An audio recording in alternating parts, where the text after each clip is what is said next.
काबे के बदरो दुजा तुम पे करो दुरो तैबा के शम्सो दुआ तुम पे करो दुरो। इतिहास के देखे हुजूर कासिम আলী কলিমি আলাইহি রহমাত রিজওয়ান তাকে নিয়ে সে বাচ্চাকাল থেকে নিয়ে সে পড়িয়েছেন, লিখিয়েছেন, শিখিয়েছেন, আলিমে দিন করেছেন এবং বেটির সঙ্গে বিয়ে দিয়ে দুলহা সাজিয়েছেন। বলে উনি হচ্ছেন দুলহা মিয়া। জোরে বলুন সুবহানাল্লাহ। এটা হচ্ছে তার শর্টকাট জীবন। হুজুর কাসিম আলী কলিমির কাছেই মানুষ হয়েছে। নাম তো হলো মোহাম্মদ হোসেন, যিনি সৈয়দ দাদা, এবং হুজুর কাসিম আলী কলিমি আলাইহিস সালাম হচ্ছেন খাঁটি সৈয়দ। তাতে কোনো মিশাল ফিশাল নাই, কোনো সন্দেহ নাই। এবং ওনার সিলসিলার মধ্যে তার উপর পর্যন্ত যতজন ওলি আল্লাহ ছিলেন, এক একটা ওলি আল্লাহর যদি ইলমের ওজন করা যায়, এখন বর্তমান যুগের সমস্ত আলিম এক পাল্লাতে মসজিদে তাদের একটা পীরের ইলমকে এক পাল্লাতে রাখলেও এই পাল্লাটা হালকা হয়ে যাবে, তার পাল্লা ভারী হবে। জোরে বলুন সুবহানাল্লাহ। উদাহরণস্বরূপ হযরতে রাবিয়া, হযরতে হাসান বাসারি, এই সিলসিলার মধ্যে শেষের দিকে যাবে সিলসিলাতে নাম পড়বে। হযরতে হাসান বাসারি যেমন তেমন আলিম ছিলেন, বিনা ইলমে ওলি হয়েছিলেন না, বিখ্যাত আলিমে দিন ছিলেন। এটা তো দূরের সিলসিলা, অনেক দূর চলে গেল। একটু কাছের দিকে যার নাম আপনাদের মুখস্থ আছে তার কথা বলি। হুজুর সৈয়দ শাহ কালিমুল্লাহ শাহ জাহানাবাদী ওলি, নাম শুনেছেন? হুজুর কালিমুল্লাহ শাহ জাহানাবাদী ওলি, ওনার নাম হচ্ছে কালিমুল্লাহ শাহ জাহানাবাদী ওলি।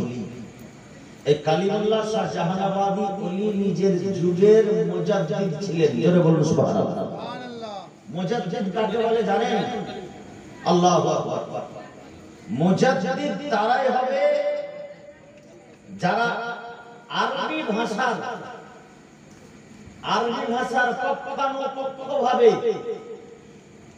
একটা শব্দের কই রকম অর্থ হয়, কই রকম ভাবে ব্যবহার করা হয়, তার ভাবার্থ কি হয়, তার মর্মার্থ কি হয়, যাবতীয় কিছু জিনিস যে জানতে পারবে, পুরো জামিলিয়ে আরবি লগাত, আরবি লগাতের সম্পূর্ণ ট্রান্সলেট, তার বিশ্লেষণ, তার ভাবার্থ সব কিছু তিনি জানবেন, তিনি মুজাদ্দিদ হতে পারবেন। অত সহজ নয়। মুজাদ্দিদ ছোট মোটো আলিমকে বলে না, মুজাদ্দিদ বিশাল আলিমকে বলে।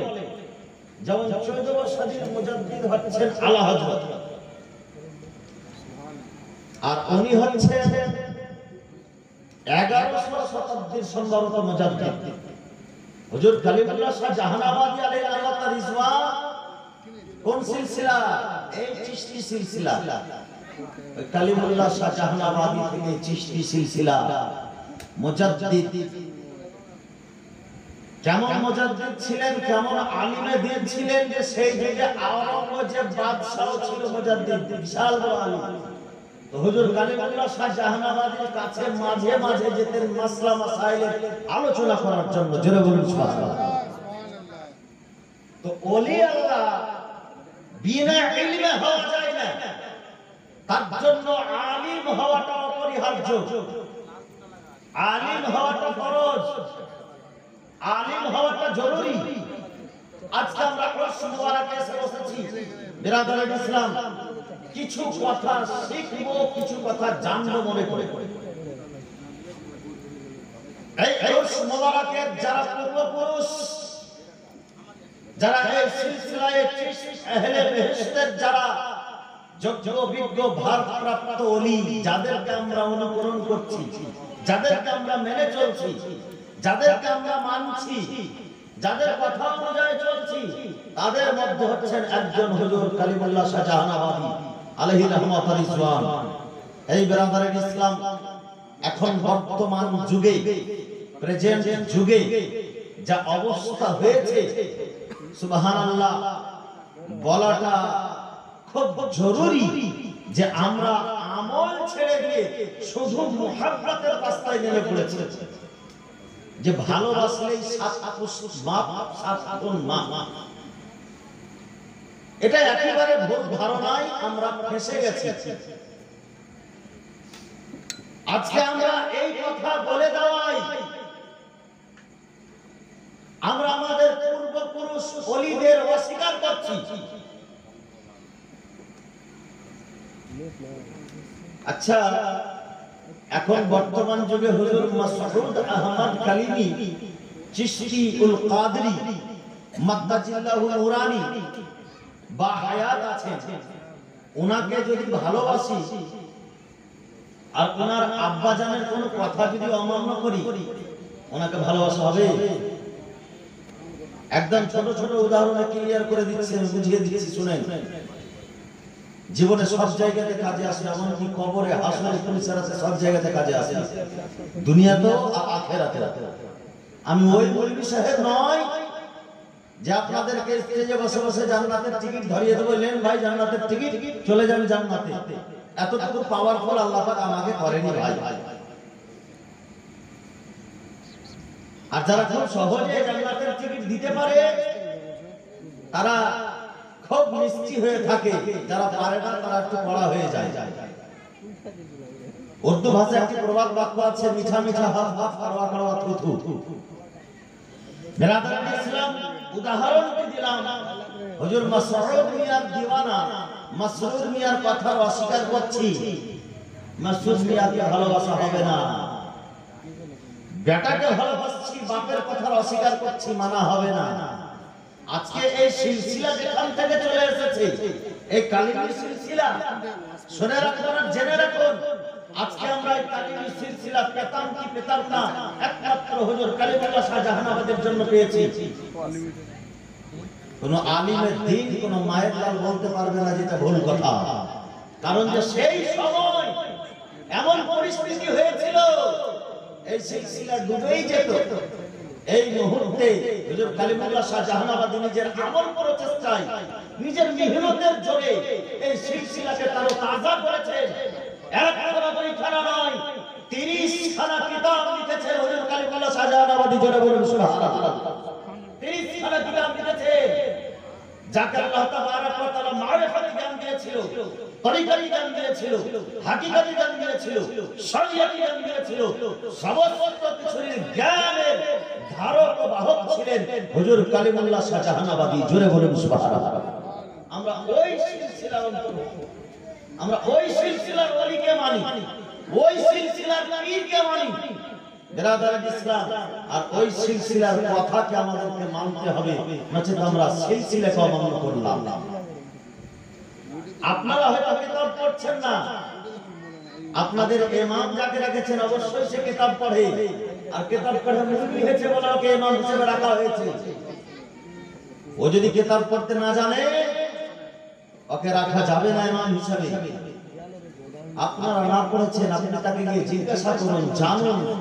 আল্লাহ পাক ইরশাদ করেন কোরআনের মধ্যে, ফাসআলু আহলা যিকরি ইন কুনতুম লা তা'লামুন। তুমি জিজ্ঞাসা করো জ্ঞানবানদেরকে যেটা তুমি জানো না। বিরাদরান ইসলাম, এখন বর্তমান যুগে শরীয়তকে আলাদা চোখে দেখা হচ্ছে, তরিকতকে আলাদা চোখে দেখা হচ্ছে। আজকে তরিকতের কথা আলাদা, শরীয়তের কথা আলাদা, মুহাব্বতের কথা আলাদা, আমলের কথা আলাদা, সবকে আলাদা আলাদা চোখে দেখা হচ্ছে। কিন্তু শুনেন, আপনাদেরকে আমি একটা খুব মূল্যবান মেসেজ, হুজুর কালিমুল্লাহ শাহজাহানাবাদী আলাইহির রহমাতুল্লাহির মেসেজ, এটা আমার মুখের কথা নয়, হুজুর পীর কিবলা কালিমুল্লাহ শাহজাহানাবাদী, যিনি যুগের মুজাদ্দিদ ছিলেন, সেই যুগে বিখ্যাত এবং বড় আলিমে দ্বীন ছিলেন, সৈয়দ ধারণার ছিলেন এবং ওলিয়ে কামিল ছিলেন, জোরে বলুন সুবহানাল্লাহ। হুজুর পীর কিবলা হুজুর কালিমুল্লাহ শাহজাহানাবাদী আলাইহির রহমাতুল্লাহ বলেন যে কোন ব্যক্তি যদি আমলকে ত্যাগ করে আর বলে যে আমি তরিকতের উপরে চলছি, তো সেই ব্যক্তি হচ্ছে গুমরাহ। তার কারণ তার উপরে শরীয়ত এর উপরে চলাটা ফরজ, সে যদি শরীয়তের উপরে না চলে তরিকতটার কাজ পর্যন্ত পৌঁছাতে পারবে না। আর তরিকতটা শরীয়ত ছাড়া নয়, তরিকতটা শরীয়তের একটি শাখা প্রশাখা। জোরে বলুন সুবহানাল্লাহ। তরিকতটা শরীয়তের একটি শাখা প্রশাখা। বড় আফসোসের বিষয়, বড় দুঃখের বিষয় যে পীর ওলি আল্লাহ এদেরকে আলিমে দিন চাইতে বেশি ভালো মনে হচ্ছে। আপনারা বাসেন না, যারা আলিমে দিন তারা ওলি আল্লাহকে ভালোবাসে, অবশ্যই ভালোবাসে। তবে প্রত্যেকটারই ভালোবাসার একটা বাঁক আছে, একটা সীমা আছে। সীমা লঙ্ঘন করে ভালোবাসা যাবে না, সীমা লঙ্ঘন করে সম্মান দেওয়া যাবে না, সীমা লঙ্ঘন করে তাকে সীমা লঙ্ঘন করে তাকে বড় বলা যাবে না। যেমন উদাহরণস্বরূপ কেউ যদি বলে যে আমার নবী আল্লাহ চাইতেও বড়, সঙ্গে সঙ্গে সে কাফির হয়ে যাবে। আচ্ছা, নবীকে ভালোবাসি না আমরা? এবার ওকে যদি বলা যায় যে তুমি কাফির হয়ে গেছো, তুমি নবীকে আল্লাহ চাইতে বড় মেনে নিয়েছো, বলা দাও তুমি নবীকে মহব্বত করো না, মহব্বতের নজরে দেখো আমার নবী আল্লাহ চাইতে বড়, তার কথা মানা যাবে? কখনোই মানা যাবে না। কোন ব্যক্তি যদি বলে গৌস পাকের মহব্বতে যে গৌস পাক সাহাবী চাইতে বড়, তবে তাকে গুমরাহ বলা যাবে। নারে তাকবীর, নারে তাকবীর, নারে রিসালাত, নারে রিসালাত। উলামা আহলে সুন্নাত, উলামা আহলে সুন্নাত, শায়ের আহলে সুন্নাত, শায়ের আহলে সুন্নাত, নারে তাকবীর, নারে রিসালাত। কেউ যদি বলে, এবার লোকটা রাখতে হবে, আপনারা তো বাড়িতেই ঘুমান, যে কটা এসে শায়ের আহলে শোনা যাবে, অসুবিধা নেই।